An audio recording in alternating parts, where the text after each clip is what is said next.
It was the ruins of an old city with rustic mounds, rolling sand, and it unearths the curiosity in me. It is the year 1829, and I am in Punjab. And this is how it starts.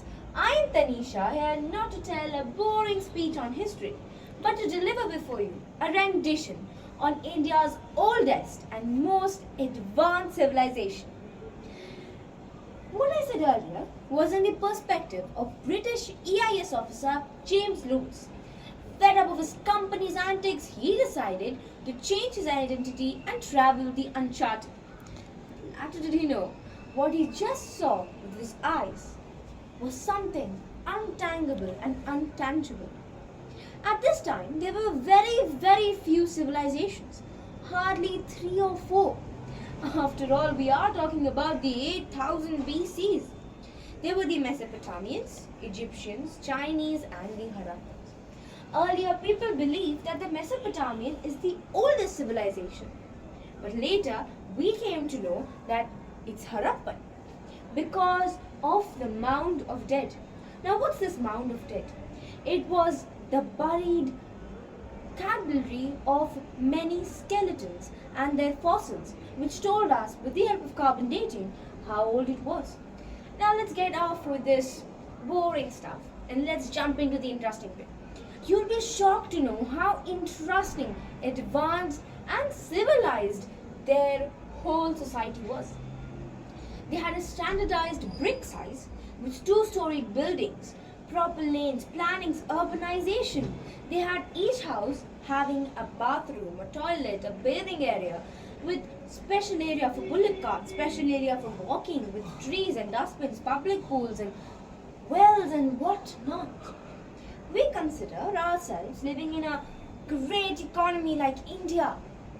Now I ask you this question.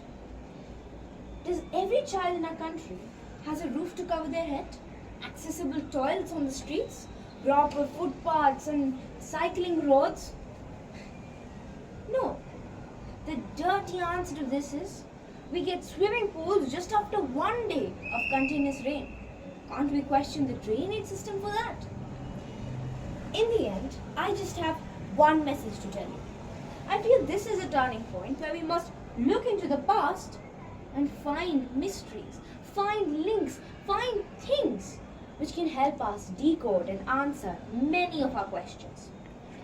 Moving on, if things were going on so well, if they were so planned, were so civilized, how did it come to an end? How did such a great thing come to an end? We can't answer that. We don't know. And one of its reasons is because we can't understand the writings, the script. What have they written? How have they written? We don't know. But certainly, historians have made wonderful theories about it which are really interesting and factual to know. So we all know that we write from left to right. But historians suggest that they wrote from right to left. How, you ask? Here's a simple theory. When you've got a sheet of paper and you've got really less space, your letters start to cram up and try to fit that little area. They squish. The same thing was observed on the left side. Now, these civilizations, which we are saying, had no religion, no caste, no hierarchy, no division, no leader, no chieftain, no monarch, nothing. You believe that? Even I don't. But that is what it is. Now the question I am posing in front of you again is that we are living in a modern era, no doubt. But I ask you this question, are we united enough that divisions can't bound us? Or are we broken enough that divisions and caste, religion is just an excuse? I'm not against religion. In fact, I believe there's a lot to learn from each and every religion.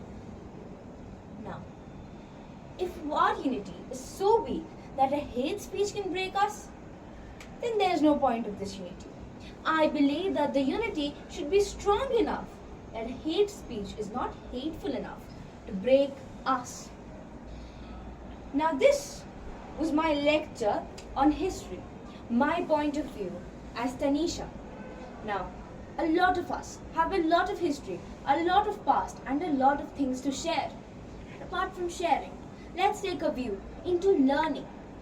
Let me understand, let me tell you, let me feel what I learned from the past, a page full of discoveries. What did you learn? Thank you.